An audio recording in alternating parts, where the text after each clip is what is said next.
Ahoy, mateys. Welcome aboard The Shallows, the pod designed specifically for all you 10-team and Smart League managers out there. I'm your captain, Eric Henriksen, alongside chief mate Carson Picard. Carson, how are the seas faring today? The air conditioning is pumping down here in my basement where I record all of these. And so currently I am colder than the New York Yankees batting lineup, but I am doing well otherwise. Nice. Yeah, ouch is right, Eric. They've been bad. We are going to talk a little bit about your Minnesota Twins sweeping my Yankees. Because, yes, they did. Yes, they did. All right. Well, on today's show, it is the Captain's Report. We've got a new segment called Bail or Sale. That's a lot of fun. You're going to stay tuned for that, and we'll let you know what that is a little bit later on in the show. And then just some fun observations that we've sort of noticed over the course of either recently or the season, or just, some things that we found particularly funny. Like you were introducing me to somebody named Binface? Count Binface. Count Binface in UK Count politics. Oh, man. Way too different to talk about in this show, but do yourself a favor, everyone watching. Look up Count Binface and what he's been up to in the UK politics. It's a wild world we live in, Eric. It's a wild world. It is a wild world. So wild that Paul Goldschmidt went from being maybe you should add him, to going 0 for 30 over the last week. So we're going to get into that in just a little bit. But before we officially leave port, we release a new episode every Friday. The audio version releases at 7 a.m. Eastern, wherever you get your podcast. And the video version premieres on YouTube the same night at 8 p.m. Eastern. As well, if you want to see our beautiful made-for-radio mugs, mine's a little burnt. I was in the sun this morning. So be sure to subscribe so you never miss an episode. Yeah, the one thing I forgot was sunscreen. I brought everything else. And yeah, that's a pretty bad thing. I know. Yep. That's why I look a little purple and orange. Maybe it's the shirt that's bringing out the purple. I don't know. They're kind of Yankees colors. Oh, and, leave us a 5-star rating and a thumbs up, a kind review. And don't forget, we're part of the Pitcher List Podcast Network, so check out the other pods we have available as well. There are new episodes out daily, and visit pitcherlist.com for all the latest and greatest content published as well. I have some news. Normally I ask you, how things are going. I am going to be on the This Week in Fantasy podcast for us here at Pitcher List this week as a guest, so be sure to check out that episode when it comes out. I don't know what that's going to be, but it will come out. It'll be This Week in Fantasy. I've been on that one before. It's a great time. Say hi to John for me. Will do. I think I'm filling in for John. I'm going to be on there with Patrick. Yeah. He's a Twins fan, so do be aware of that. Okay. Good to know. Thank you for the heads up. You're just trapped with us. I am. What did I do? Just kidding. You guys are fantastic. Love me some Twins fans. You want to know why? Midwestern charm. Gotta love it. When we come back, it's the Captain's Report, so stay tuned. We'll be right back. Welcome back to The Shallows. That's Carson. I'm Eric. And this is your Captain's Report. We're going to start off with some injuries and other news that has accumulated over the last 7 days. We are recording this on Wednesday, July 8th, so do keep that in mind. You're probably listening to us on Friday, July 10th, which is my wife's birthday. Happy birthday. Early birthday to her. Or if you're listening to this on your birthday, happy birthday. Anyway, injury news. Tyler Soderstrom activated from the IL today. He went from, this was wild, in a 36-hour period. He went from not close to activated.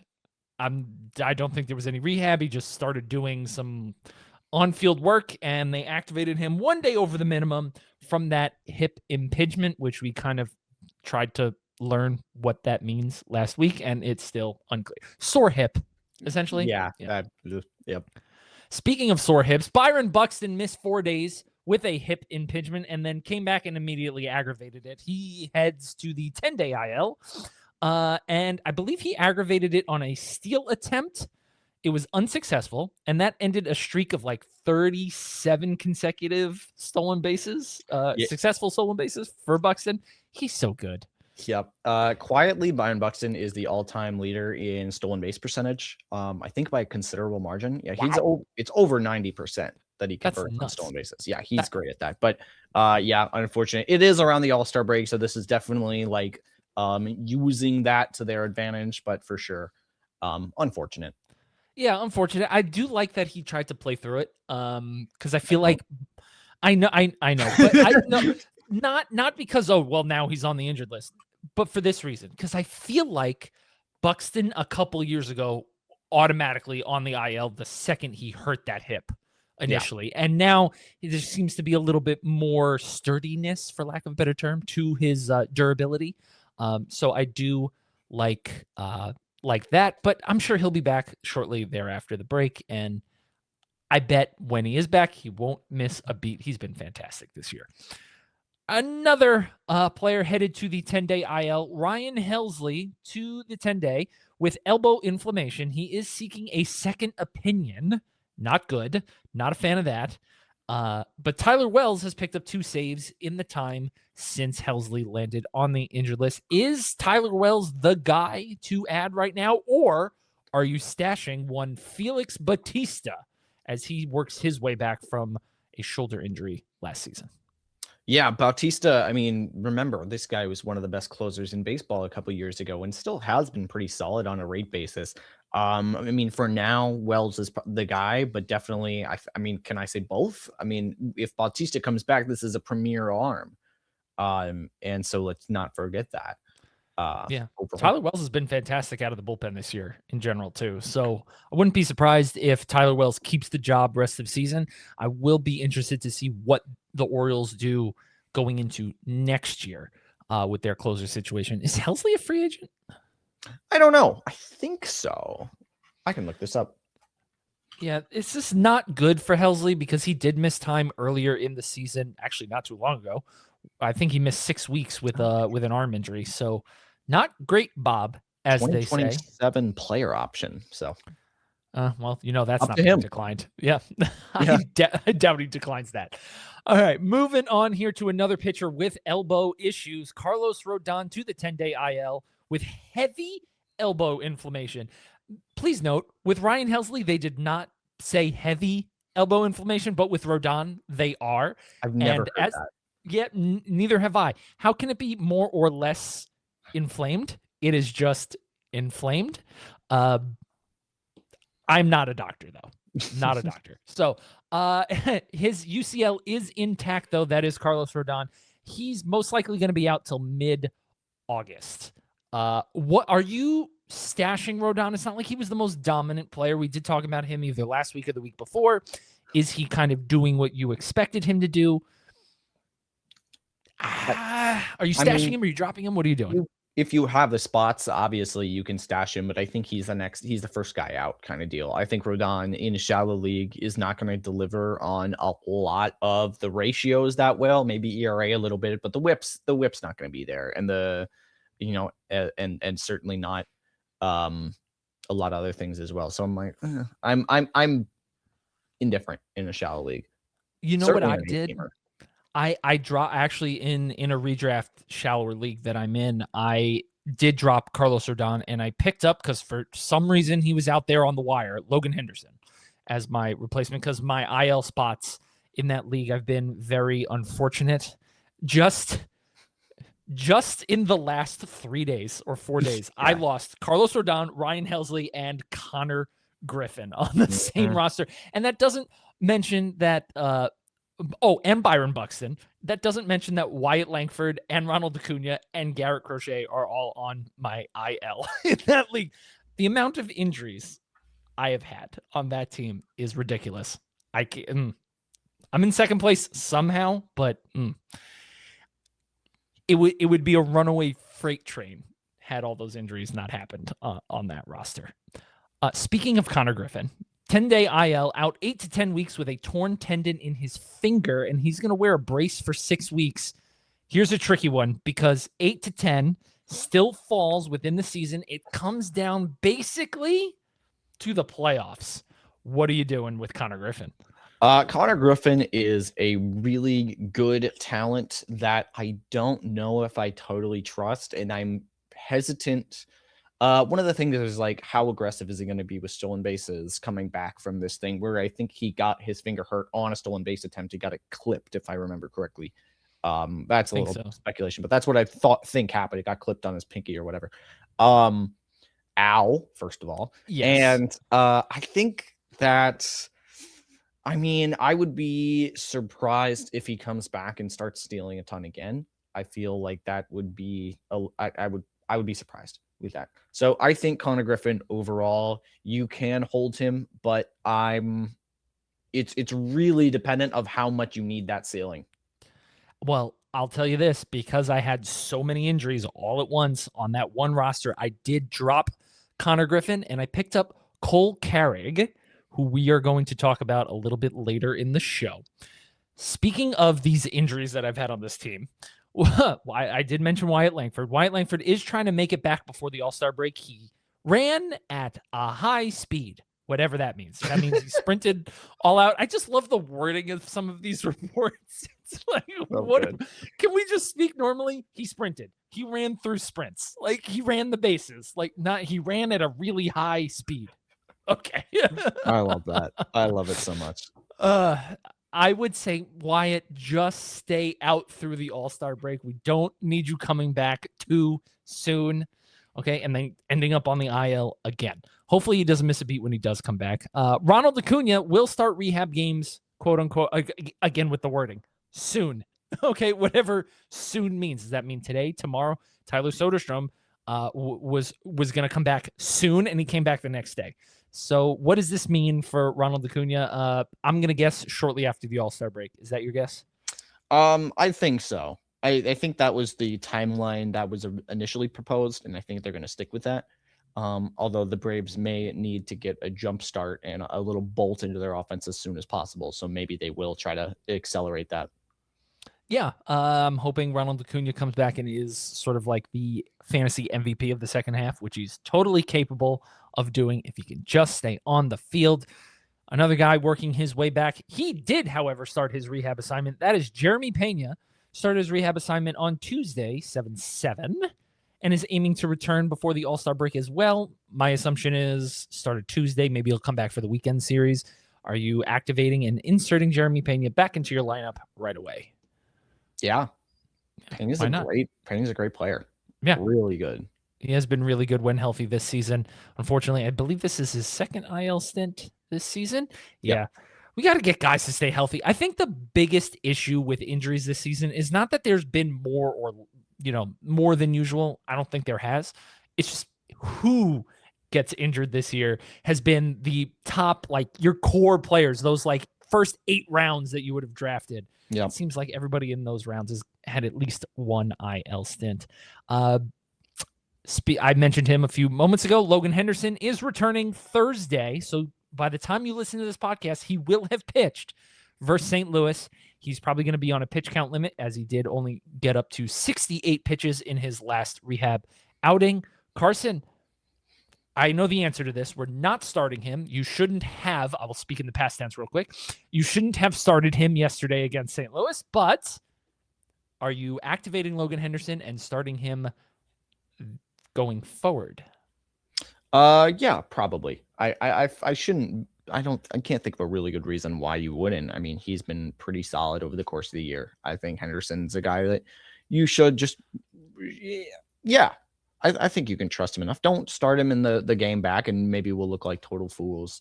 But Logan Henderson has a lot of good attributes to him, certainly on a rate basis, and yes. So I believe in him. Yeah, I think Logan Henderson's been nothing short of great.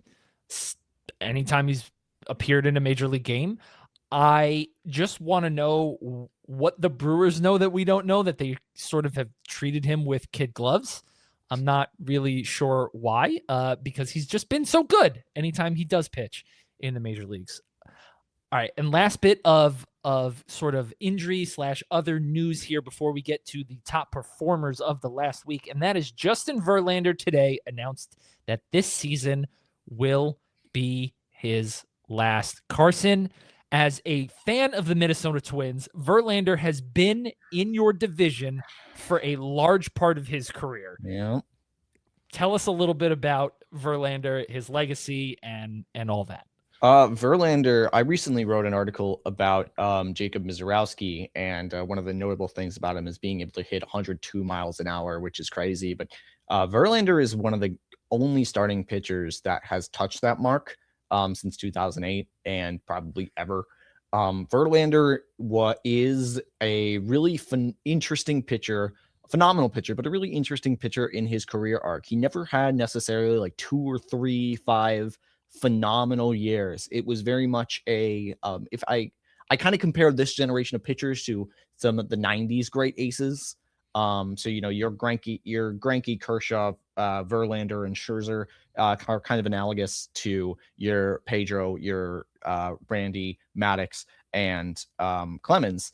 And of those, Roger Clemens absolutely pairs well with Justin Verlander in terms of their career arc, their longevity, and just different moments of greatness. Young in his career with the Tigers, an overpowering arm and velocity, tremendous fastball, and was able to just blow by everybody. Later in Houston, able to refine his stuff a bit more, become a more efficient strikeout master.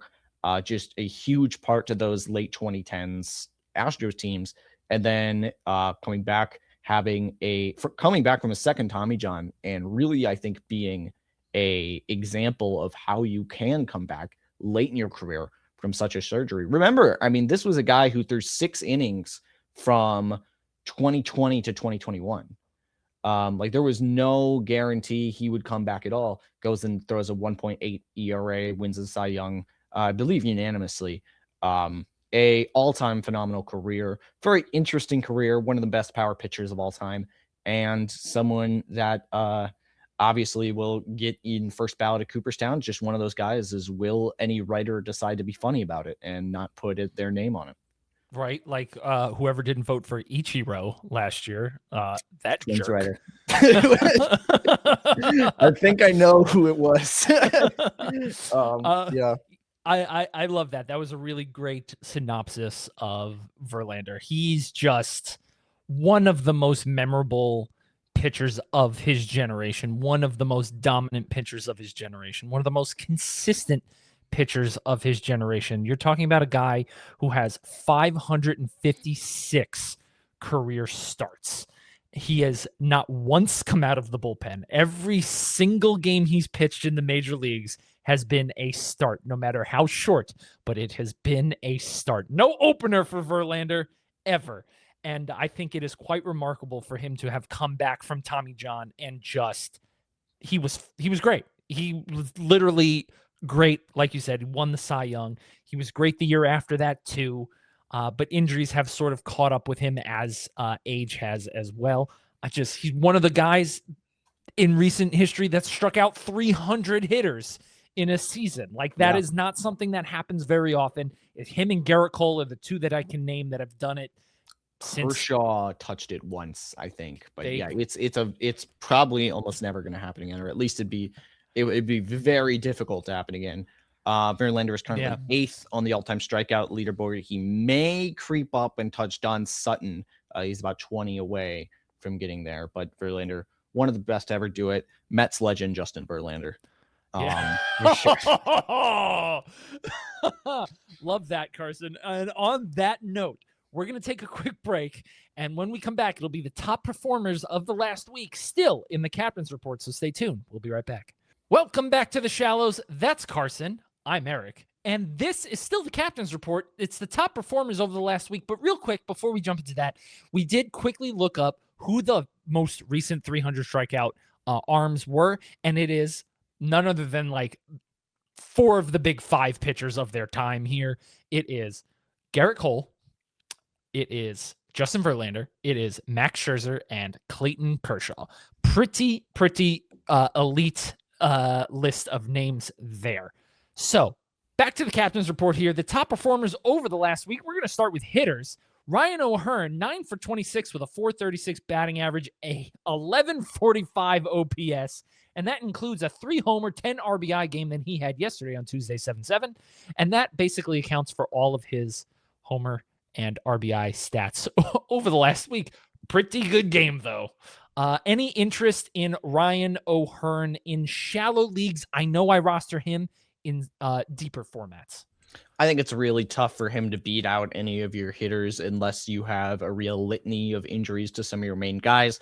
O'Hearn doesn't play in, I think O'Hearn has outfield eligibility. Yeah, Yes, he does. that First in correctly? outfield. Yeah. Yep. So that's a little nicer. That's what I thought. It was first in outfield, but I think still like there's a lot of great options out there, and Hearn doesn't offer enough stolen bases or anything like that in order to make up for some of his. I mean, he's great offensively, but it's still relative to a lot of the other top performers you're gonna have in shallow leagues, relatively pedestrian. I don't think there's a lot there. So guy to pick up if you are really lacking in depth. Yeah, I think the Pirates should maybe spend money sometimes, because look what they did. They spent money on Ryan O'Hearn, and he's been fantastic. All right, I mentioned him earlier in the show, but Cole Carrig has been fantastic over the last week. 10 for 21 with a 476 batting average, a 1410 OPS. Wow. 10 runs, 1 homer, 10 RBIs. He's not running a ton yet, but he might very soon. He stole a bunch of bases in the minor leagues this season before getting the call.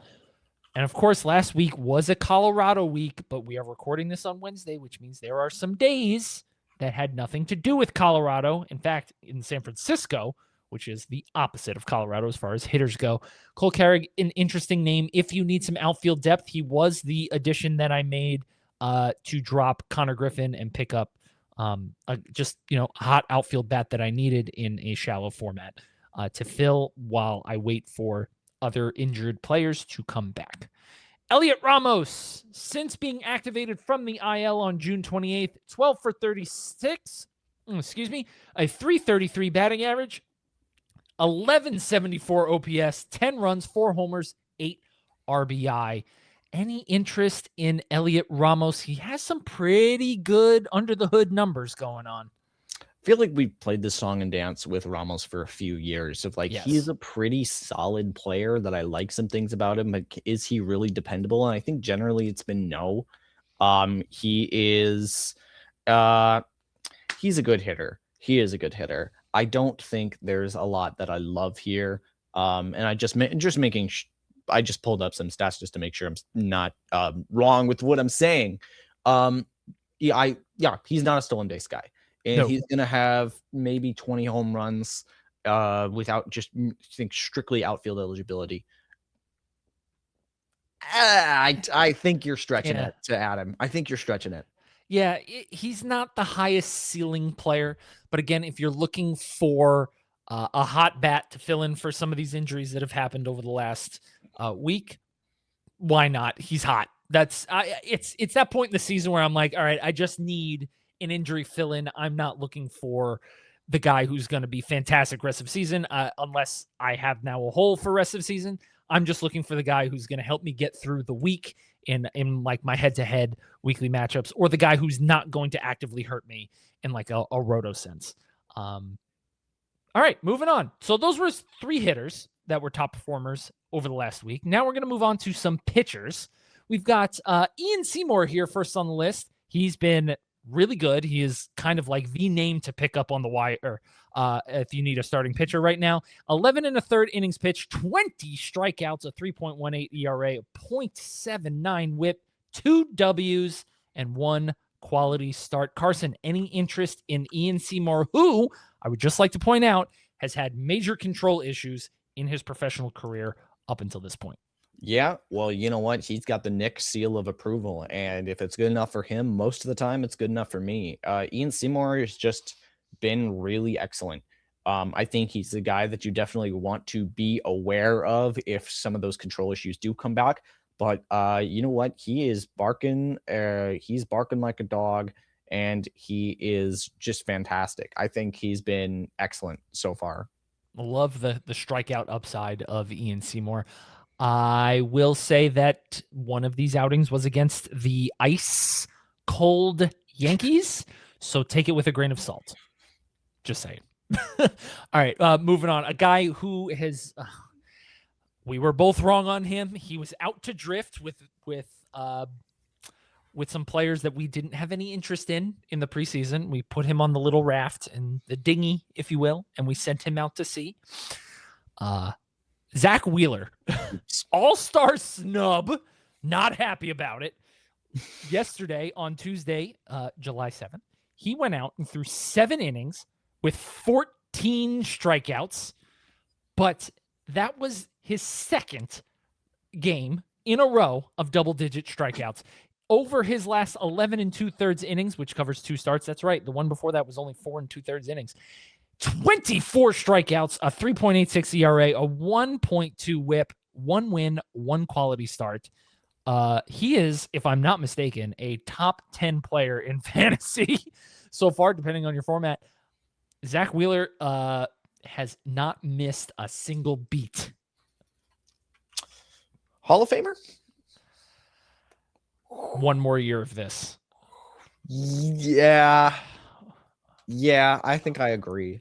One more year of this. I think I agree with him. He has been the best pitcher of the 2010s or 2020s rather. That's a bold statement because Garrett Cole is still pitched in the 2020s. Right. The Tarek Skubal has pitched in the 2020s. Yes, and that might be actually the one that's actually true. One more for you. Paul Skenes has also pitched in this decade. But overall, in the 2020s, let me just make sure I have this right. Since 2020, Zack Wheeler, a 2.85 ERA across over coming up on 1,100 innings. As credit to Skubal and Skenes and deGrom and, pick any name out of the hat. Wheeler, in terms of the raw volume, has been fantastic. And we'll talk more about Skenes in just a bit. Yeah. Zack Wheeler, we were totally wrong. He seems fine. The velocity is down. Just saying, that was our biggest worry. Doesn't matter. Every single stat, I'm looking at it now, every single rate stat's almost exactly the same for the last 4 years. This is bonkers with less velocity. Dude's nuts. Yeah, it's incredible talent. Last up here in our pitchers, Sean Burke went 6 innings with a career high 11 strikeouts versus Cleveland. Are we picking up Sean Burke? I wrote about Sean Burke a few years ago, back when he was mainly a reliever, and I highlighted that his fastball was really excellent. In the last couple of years, it has gone down in velocity. In that start against Cleveland, I think I highlighted it on the First Pitch podcast, which I host on the weekends. The fastball velocity on Sean Burke was up a little above 96 miles an hour, and it has about 18 inches of IVB, something around that. So his stuff, his PL stuff plus was, I think, 118 for that start on the fastball. So it is really good when it is at that velocity. So that's something definitely to monitor with Burke. That's incredible. He's been really good since he came out of the bullpen for 7 1/3 innings. I hate saying that. Stupid opener. 7 1/3 innings against the Yankees. And got the win, but also I think theoretically the save. I don't. Yeah, I hate it. I hate it so much. All right, back to hitters here real quick. Otto Lopez, just gonna give him his flowers. He did go 1 for 5 yesterday on Tuesday, July 7th. And we are recording this on Wednesday, July 8th. But for the 7 days prior to that, so if you take out last Tuesday and you go basically last Tuesday to Monday, he was hitting 500 with 7 runs scored, 3 homers, 7 RBIs, and a stolen base. He's a top 10 player in fantasy. He is the number 1 second baseman. And he is also shortstop eligible. Flowers to Otto Lopez. Oh man, he's hitting 343. That's incredible. And with a decent amount of power too. It's not earth shattering, but he's been able to. I mean, he's got a few home runs and some power in it. Yeah, pretty good. That's not nothing. It's just an outrageous year, breakout year for Otto Lopez. One of the very best players in baseball right now. Love it. And speaking of best players on one of the better teams recently, the Marlins. We'll talk about them later as well. Garrett Mitchell, last hitter here. Garrett Mitchell over the last 2 weeks is 16 for 38 with a 421 batting average, a 1277 OPS, 7 runs scored, 3 homers, 9 RBIs. Garrett Mitchell was somebody who came up early in the season as some name of interest. Now he's back. Carson, are we interested in Garrett Mitchell? I still think we're not, but I just do want to say I feel like the Brewers have 8 Garrett Mitchells. They have The 8. Brewers just Bryce have these Terang is guys. Garrett Mitchell.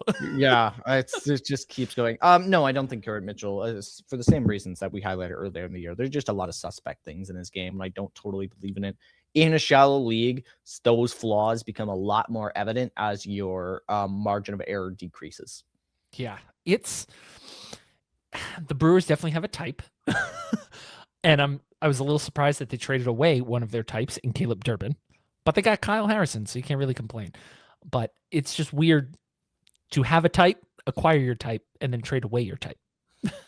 Anyway, Brewers got something going on over there because they are such a good team. Their player development is fantastic. Their pitching development equally fantastic. Now, I have a little segment here as part of the top performers of the last week because the Yankees, my Yankees, got swept by your Twins. It was a 3-game series. I picked 3 Twins that have been fantastic over the last week. Pull out that hat, Carson. If you're watching on YouTube, you can see it. He's got his Twins hat on. If you're listening to us through audio channels, Carson just pulled out a very cool Twins hat. It's got the TC on it. Love it. And so I picked 3 Twins out of respect for the 3-game sweep of the Twins, I should say, of the Yankees by the Twins.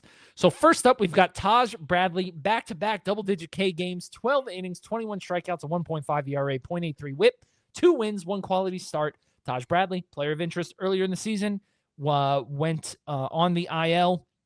I forget with what exact back arm, something. Stopped throwing his splitter so much, but over the last few starts, has started throwing that splitter a lot again. Is Taj Bradley must roster? Yeah, absolutely. He had a start, I believe, yesterday against Cleveland where he had 25 whiffs. And I'll tell you this, Eric. Taj Bradley, eventually I'm going to write about it, has a very bizarre thing going on. His fastball, which has sat 97.6 miles an hour with 18 inches of IVB, got all of 2 whiffs. His cutter got 17. That's nuts. That's insane. It's so weird. He has a fastball that doesn't get whiffs, and yet he makes it work generally. Bradley's a super interesting pitcher, but he's done quite well, and he's been utilizing that cutter a lot more recently. It's corresponded with some great success. Very excited for Taj Bradley. I think he's fantastic. Yeah, he's just been so good. He's been more good than bad this year, and I think any bad, per se, in quotes, has been sort of kind of around the injury just before. I think I agree. After. Yeah. So maybe Taj Bradley has finally figured it out. I'd like to see a little more consistency going forward, sustained before I totally buy in. And maybe I miss out this year, but maybe then next year I'm in, because the talent has always been there. Next up here, Kuke Keascahll. Back from the proverbial dead, 7 for 16 with a 438 batting average, 1425 OPS. Holy smokes. 6 runs scored, 2 homers, 2 RBIs, no stolen bases, but he's gained outfield eligibility. Are we back in on Kuke Keascahll? No, we are not. I don't mind Kuke Keascahll, but I don't think he's really that great. And you talk about this nice week he's had. I think that still bumps his full season OPS. I don't think it's above 700 still. You may correct that. That's what I thought. It is not. It's a good week. It's not that great. Overall, Kuke Keascahll does not do enough for you offensively, although this next guy quite may. Yes. Carson, you have been trying to get me to talk about this particular player for weeks. And so I was like, look, we got swept. I'll do it. I'll finally do it. I'm going to give in. I'm caving. I've also did some research into him finally. Not that I wasn't paying attention before, but I did some in-depth look here. And Kody Clemens has been absolutely fantastic since May. This includes May, I should say. May, June, and so far in July. He has 37 runs scored, 13 home runs, 37 RBIs, a 265 batting average, an elite 363 WOBA, and he's triple eligible at first, second, and outfield on most platforms. Carson, tell everybody why you love Kody Clemens so much. Kody Clemens, I think, you kind of summed it up. I think that eligibility really hammers it home of like why he's so valuable. Plays all over. He's generally just solid at most things. That's not very interesting to say, but he's a guy that doesn't have any super obvious flaws about him, except you probably haven't heard the name very much if you're not a Twins fan. And so you're a little like confounded over this. But you know, the last 60 games or so, he's been one of the better infielders in baseball. Simple as that. Yeah. Great player. He has an average exit velocity in the 93rd percentile in baseball of 92.7 miles per hour. He's barreling the ball up at 13.5%. And his launch angle is really good, optimized for power at 16.5%, 261 XBA. So he's basically hitting right about where he should be. He's just been quietly really solid. And I have to tip my hat, which is not on my head, but I will tip my hat to you, sir, for calling out Kody Clemens a few weeks ago. But he has maintained that level of production, and he might be sneaking into roster ability here in shallow leagues. I think he has. I think as a good bench option and kind of that bench utility role, like absolutely, especially in daily leagues, sub him in. Perfect. Yeah, absolutely.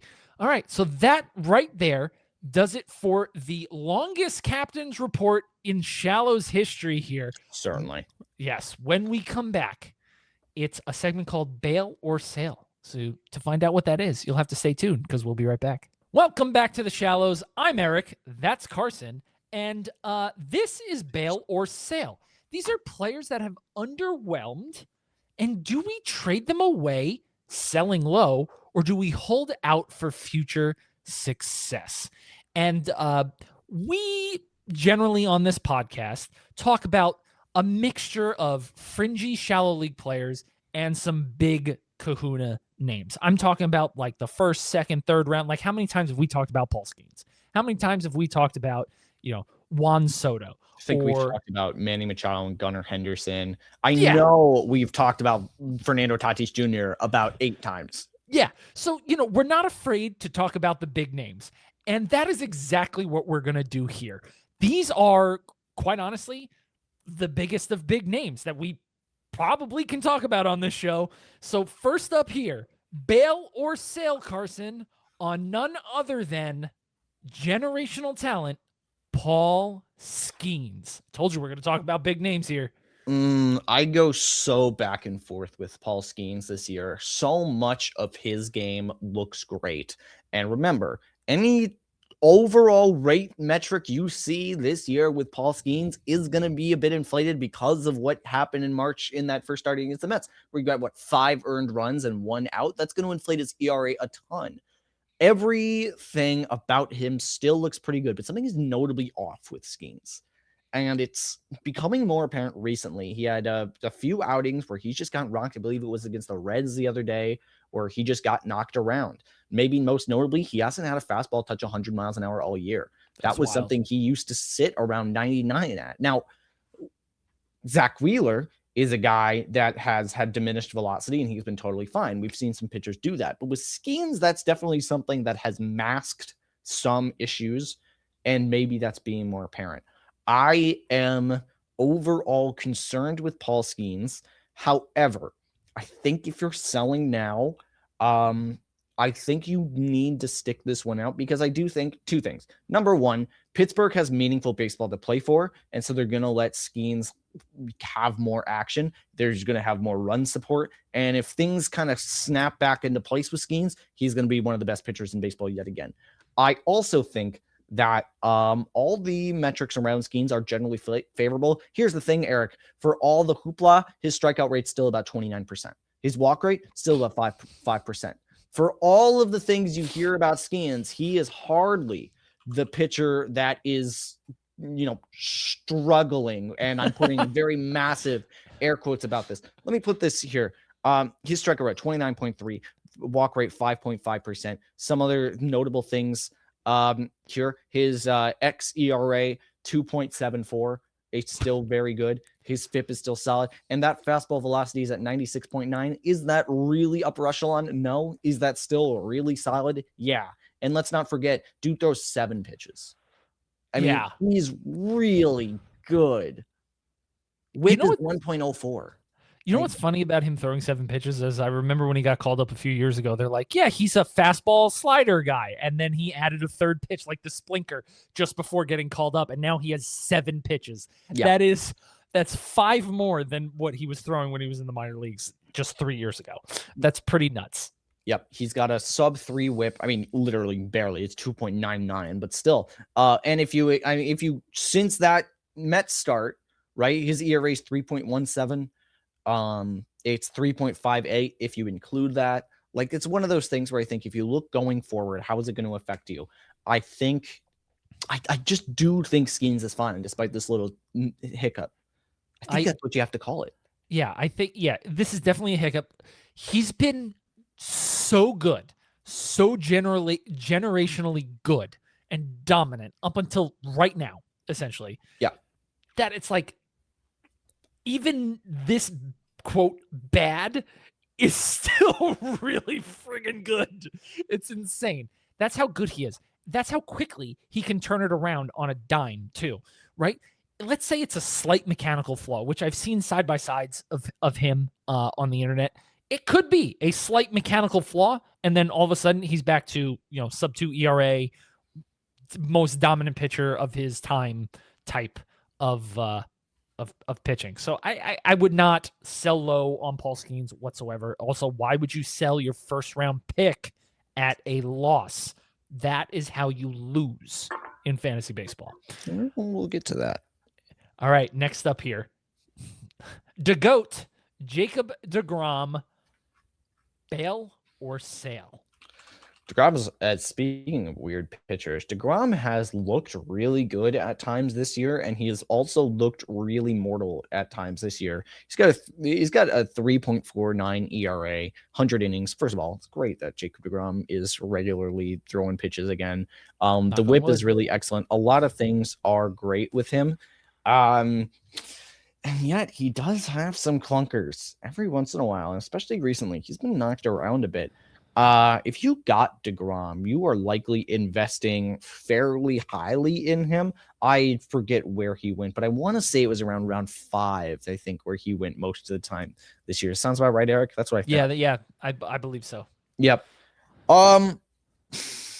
This is a very similar case with Skenes, except I think there's some more glaring flaws, and namely, that's that deGrom has not fixed the home run issue. It's still really present for him, and that makes me a lot more concerned with his viability. I think I'm listening to offers.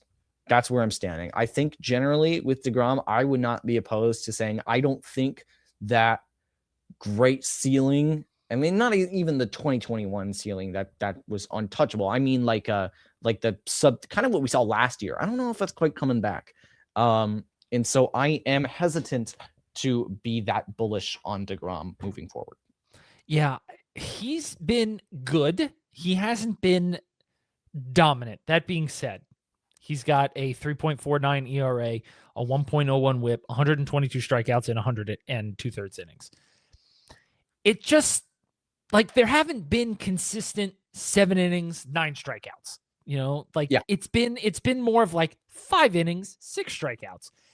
Even though I'm looking at his game log here, and it's like, yeah, he's going 6 pretty consistently, but it just doesn't feel as dominant as he's been in the past, even last year.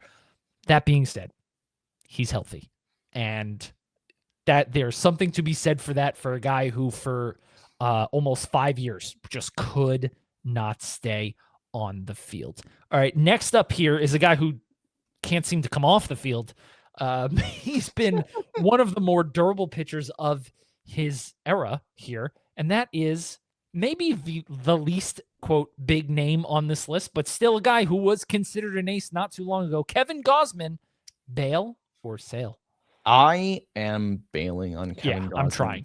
I'm trying myself. Bailing on Kevin Gausman. He is a guy that lives and dies by a single pitch. And if that pitch is not really working, things can struggle all that.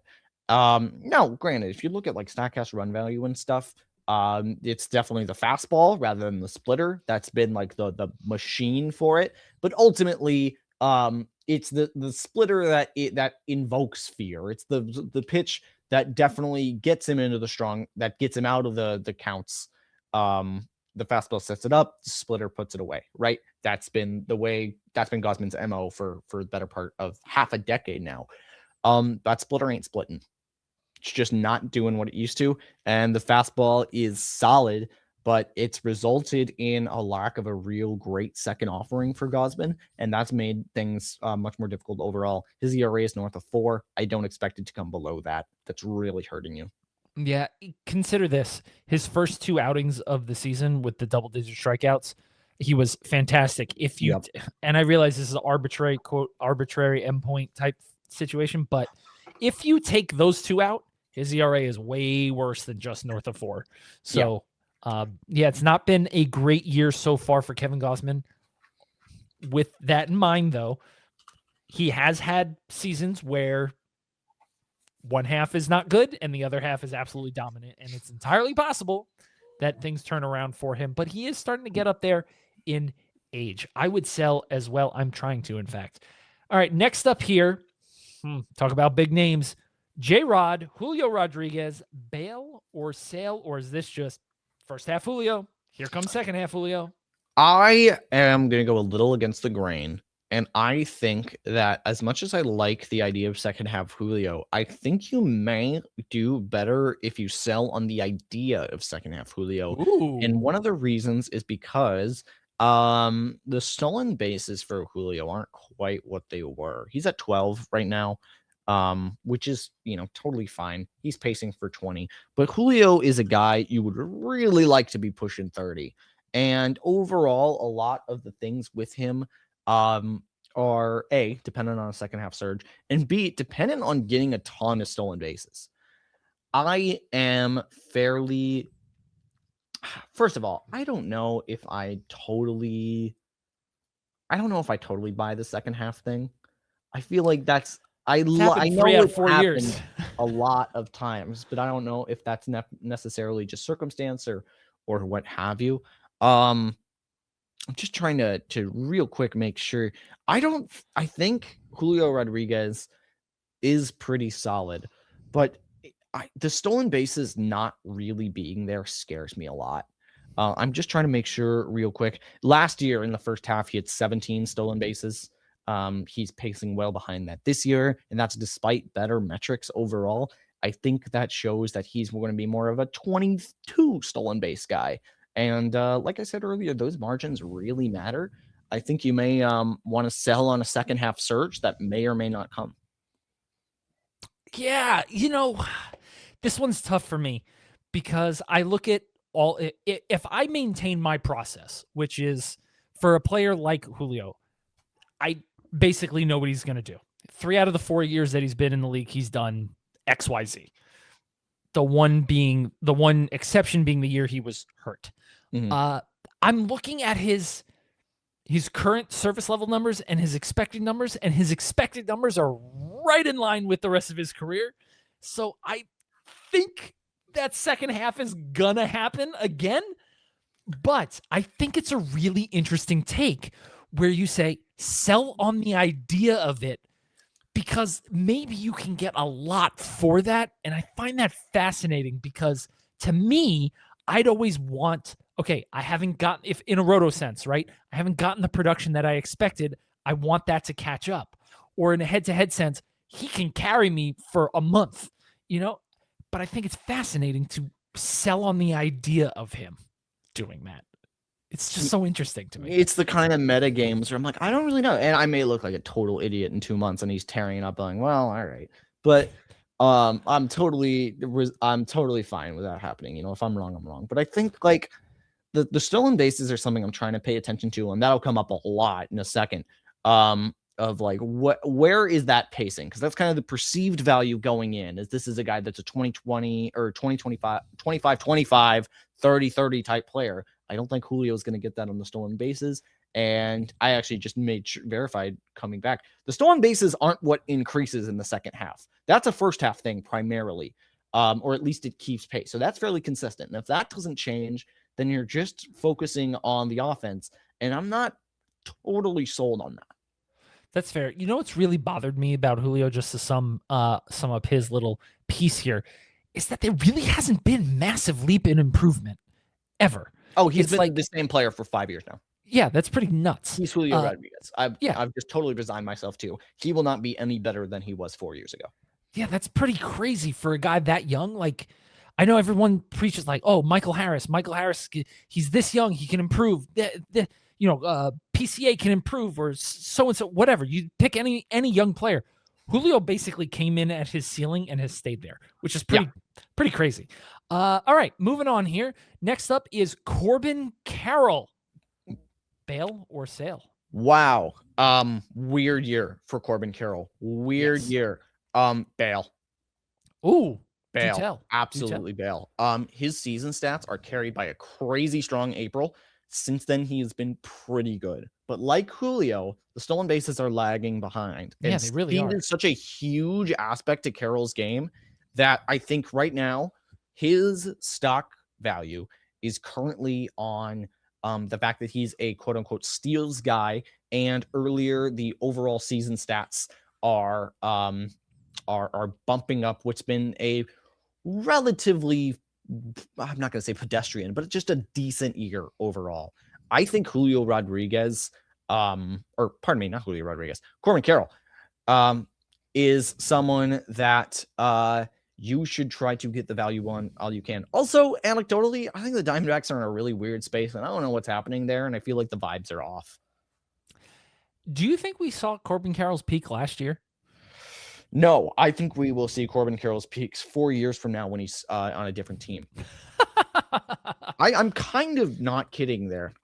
Corbin Carroll's a guy that has an elite and crazy amount of talent, but I don't think it's all fallen quite into place. We may have seen his peak his rookie year, but like I think Carroll is I don't think it's happening this year. I think something's off, and I don't know if he's banged up or what have you.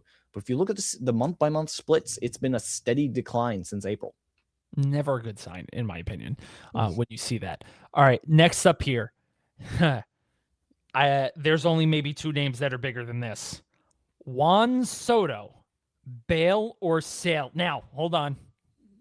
Before you listeners or viewers lose your mind, how can you even consider bailing on Juan Soto? We're going to put this in a very specific context. Go for it, Carson. Yeah, I put in parentheses here that this is with our 8-teamers that are listening here. We normally talk in a 12-team context, mainly or a 10-team rather, because it's a nice round number and it's very easy for us to conceptualize. And we play in more 10-teamers, but I've played in an 8-team league. The margins are crazy small. I mean, you look on the wire on an 8-teamer, and there are really good players, and it's very weird. So a guy like Soto being traded, I don't think is that outrageous. And I want to say another thing about Soto. Remember when he sold like 45 bags last year? No, that's not happening this year. And that has thrown his overall production in, it's gone totally whack. Because actually he's hitting phenomenal. It's been masked because the Mets have been such a train wreck, but he has an OPS. God, it's closing in on 1,000. He's been absolutely sensational, hitting 290. He's been great. One of the best players in baseball offensively, but the stolen bases, he would be lucky to get 12. That is not the top 3 level of production he was drafted on. Top 4, that's not really what you'd expect. So for Soto, I kind of go back and forth on this. I think this is another guy I think you could definitely listen to. I'm also of the opinion that I don't think many players are, especially in shallow leagues, are totally untouchable. If there's a package or something for Soto, it would have to be a lot, and I couldn't possibly come up on the fly with some mock trade I'd really love. But if it's I don't know.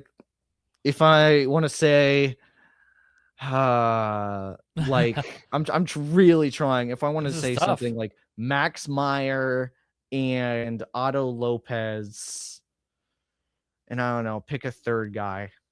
Louis Varland. Yeah. I mean, that would really make me scratch my head because I love all 3 of those guys. Yeah. And I think with Soto, that upside is a little bit capped because he's not the 5 category player he was. Yeah, he's hitting 299. Last year he hit 263.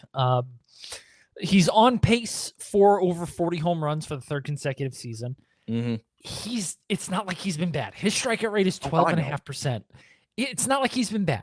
What we're saying here is that he is not returning the value relative to where you drafted him. And that requires a bail tag. That being said, and in a super shallow league. Yeah. Hard to bail on any of these guys. Yeah, I know. But right. We're talking 8-teamers.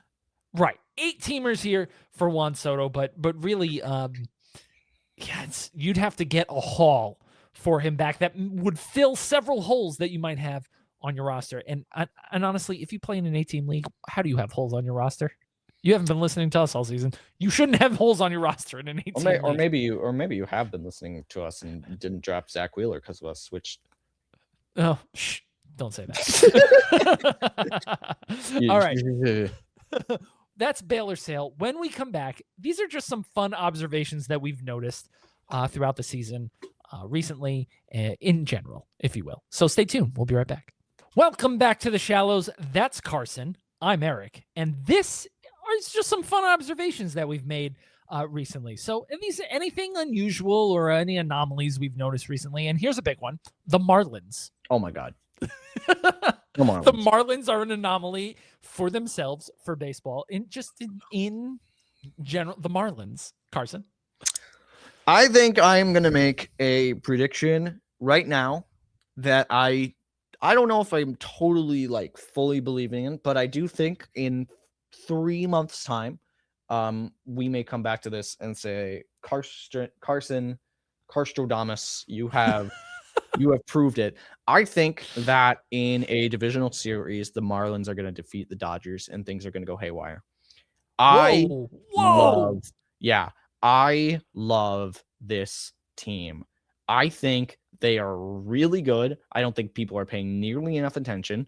And I love how they're built too. Is really playoff centric. You've got Max Meyer, most underrated pitcher in baseball, maybe. You've got Yuri Perez, who recently, by the way, Yuri Perez getting pulled from a perfect game. We didn't even talk about it yet, but that is so infuriating, and I hate it so much. And I do not care about anything you say about maintaining pitcher's arm. He could have chucked fastballs down the middle. He would have been fine. Just let the dude pitch. I get it. I don't care. It's happened with Clayton Kershaw to me. I wrote a whole article about it. It was the maddest I've ever been in my life. And I empathize with all the A's fans that were there because it's just, let him go. let him screw it up. If he allows one hit, big deal. If he walks a guy, big deal. Combined no hitters, you know what? Those have happened before. But perfect game. I know. Just let him do it. 92 pitches through 7 innings, if I'm not mistaken. Let him skip a turn in the rotation if you really want. It's fine. Anyway, right, because he didn't miss time just now with an arm injury. He missed time with a gracilis muscle, whatever that is. And you know what? I get you want to maintain it, but at some point, we're playing a game here, guys. I know. It makes me mad. Perfect game, not a no hitter. Perfect game. Same song and dance from Kershaw a few years ago. Yeah. Anyway, digress. Yeah. We've already talked about Otto Lopez, Xavier Edwards, his partner in crime, right next to him, but Jacob Marcy, who has not been doing well, but who I think will do well. You've got Owen Casey, who's been doing pretty well. Liam Hicks, the breakout guy, really this year. Kyle Stowers, we were talking about him a little bit before, definitely has that potential to go on a tear in a small sample. Oh yeah. I like the Marlins a lot. I think they're really good. I think they're a team to look out for next year if there's baseball, and I think they're a team to look out for in October. By the way, Esteury Ruiz has been really good this year, and no one has talked about that, but he has 19 stolen bases. That's pretty crazy. He's come out of nowhere. 109 plate appearances and is hitting. He has 4 home runs, which is insane. I don't just baseball's weird. The Marlins are weird. I think the Marlins are really good. I think they're going to surprise people in October. I do. Yeah, they very well could. It would be fascinating if they were buyers at this trade deadline, because everyone thought that they were going to be sellers. I could totally see them adding to the bullpen and getting a couple things. Yeah. Oh, and can you imagine if Pete Fairbanks actually started to pitch better? Yeah. Yeah, that would help. That would definitely help. And the fun thing is that they've basically been doing this with 3 pitchers, and most of the time they were doing it with 2 before Yuri came back, and that was Max Meyer and Sandy Alcantara, as you had mentioned. Sandy Alcantara, by the way, MLB innings leader. Again, he's back. He's back in that sense. That's crazy. No one's really mentioned that, but yeah. Anyway, ratio's not too great, but he's eating innings, so that's good. All right, next up here, I found this fascinating because he's just been so good, and we've talked about him a little bit. Yordan Alvarez has a 434 WOBA. That is first in baseball among qualified hitters, and I say that on purpose because Esmeralyn Valdez is up there, and I don't think he should be because he's been in the majors for, 2 weeks? Mm-hmm. So qualified hitters, Yordan Alvarez is first in WOBA with a 434 WOBA. That is 28 points higher than the number 2 hitter, Juan Soto, which is pretty crazy. Here's the nuts part. Absolutely bonkers. Is Yordan Alvarez's expected WOBA is 473. It's higher. I didn't think you could get higher than 434. His expected WOBA is 40 points higher. You want to know the craziest part? 2024 Aaron Judge's WOBA was 476. That's the kind of season he's having. I mean, that's what we're talking about. That's Judge-ian levels. I think we can safely say that. Yordan Alvarez, I think, despite the fact that Bobby Wood Jr. does have a lead in WAR, it's Yordan Alvarez's MVP campaign to lose because I think the offensive categories are just they kind of speak for themselves more. I mean, argue against a wall against a 621 slugging. You know what I mean? Yeah, it's just absolutely insane season from Yordan Alvarez as long as he stays healthy, which is the big thing and the big issue people had with him coming into the season. And we explained it to you as simple as this. If he stays healthy, he does this. It happens. This is what happens. And guess what? He stayed healthy. So next up on the list here is Chris Sale. On May 20th, he went 7 innings of 1-run ball against the Miami Marlins that we were just talking about. Since then, he's only gone 6 innings once in 6 starts, which I think is strange for a pitcher of his caliber. Carson, is Chris Sale kind of a sell? This is a great question. I think for Sale, I think you can't. And I think you can't because everything is still really good. Yeah. First of all, let me just put it this way. Let me ask you this, Eric. Does he still weigh like 160 pounds, and does his fastball still come off from like the left-hand back batter's box? Yes. Yeah, so he's fine. He's Chris Sale. Yeah. Most of the time in my first pitch podcast, Sale usually starts on the weekend, and I say the line and say it's a Chris Sale start, and then I move on. Like by this point, it's been a decade. You know what you're getting. He's still great. I think the volume is something that he just notably hasn't been as efficient recently. It's not a concern of like, oh, he's really laboring after 80 pitches. It just kind of hasn't gone his way. You have an interesting stat here that you wrote down with Sale during his time with the Braves. Tell everyone. Yeah, Chris Sale, since being traded for Vaughn Grisham, has a ERA of 2.42 with the Atlanta Braves, which is just sensational. Can you repeat who was he traded for?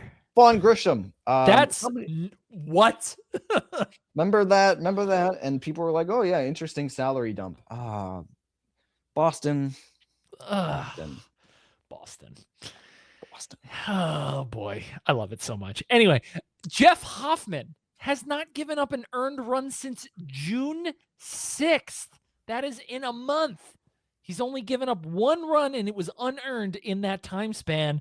Carson, you said it here. When everyone was losing their minds, including myself, over Jeff Hoffman, I said he said he was going to do the thing, and he's not doing the thing. But is he doing the thing? Which is throw a slider more? He's been fantastic recently. Jeff Hoffman, I have to give full credit, and I'm trying to pull up desperately. Yes, Davey Andrews of Fangraphs. I need to give you credit for the greatest timed article in baseball history. when he published the article on Jeff Hoffman and the worst BABIP of all time on June 9th. Nice. And that article, since then, he has been nearly flawless. Jeff Hoffman will probably always have to buy a alcoholic beverage in Canada due to Miguel Rojas taking him yard. Yeah. But yeah. He's been really solid, and I think you should add him. You know what's crazy is his BABIP is still over 400. It's still crazy. Like, it's still insane. There's still major positive regression coming for Jeff Hoffman. I just wish, honestly, for saves plus holds, I wish he was getting a few more of the holds, because he could be tremendously valuable in that particular format. Because Louis Varland is not letting go of that closer role, especially with how poorly.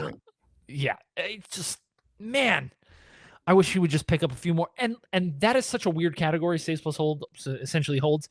It's a weird category that comes and goes. So he may go a month with 2 saves plus holds, but then the next month he could get 7. So it's, roster rolls. I'm like, I kind of want to pick him up in those formats that I play in with saves plus holds. I kind of want to do it. I think I'm going to do it after the show. I think I will. I'm going to do it. All right. And next up, our last bullet point here in our fun observations, the MLB team runs leader, the first team to get to 500. Carson? Eric, who do you think it is? It's the Nationals. It's the Nationals. It's the Washington Nationals. It's the Washington Nationals. This is going to set up for one of the weirder deadlines and maybe one of the weirder off seasons. Is what the heck did the Nationals do? They have probably years later than they expected, kind of succeeded in their rebuild off the emergence of James Wood and CJ Abrams as franchise players, basically as soon as they have to extend or deal them.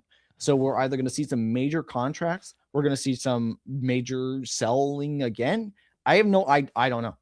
It's weird. There's a fork in the road that the Nationals are going to have to deal with, but the Nationals currently are the first team to score 500 runs. They narrowly beat out the Dodgers there, and they are, I'm just double checking here, they are, I think, 3rd in runs allowed, just behind the Colorado Rockies, of course, and the traveling A's, who, of course, gave up 1 million runs in Las Vegas.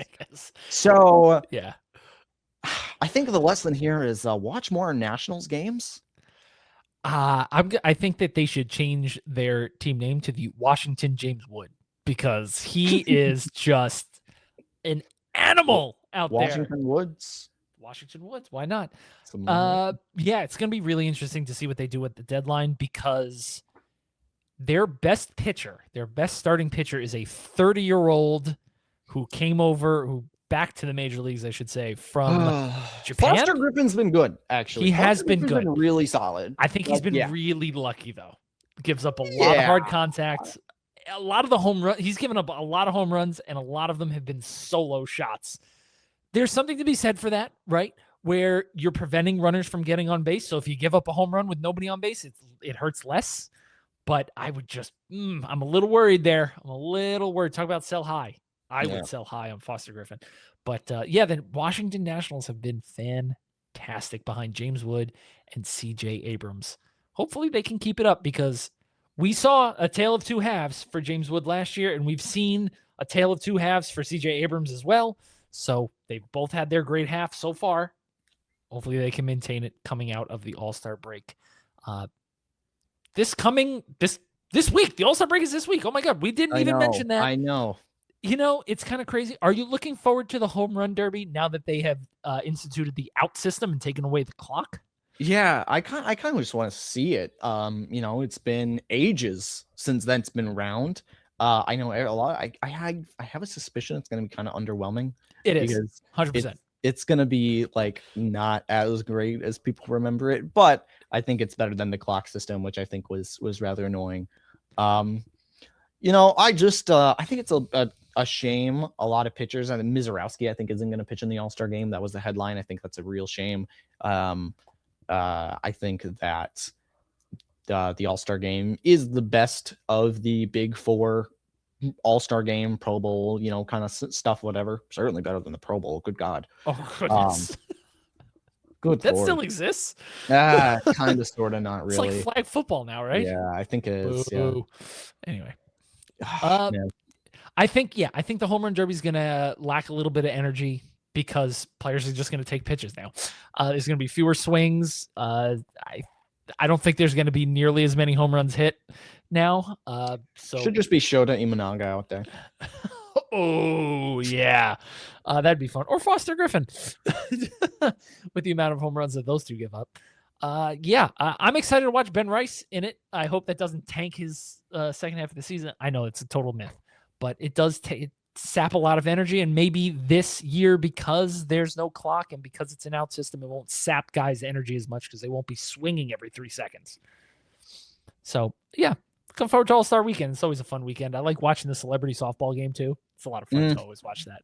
But yeah, we're going to wrap it up right there. We'll be back next Friday with a brand new episode. To make sure you don't miss it, or any episode for that matter, please subscribe. We're available wherever you get your podcasts. And if you have a question for us to answer right here on the pod, reach out to us on social media, leave a comment on YouTube, hit us up on the PL Discord, or email us at theshallowspod@gmail.com.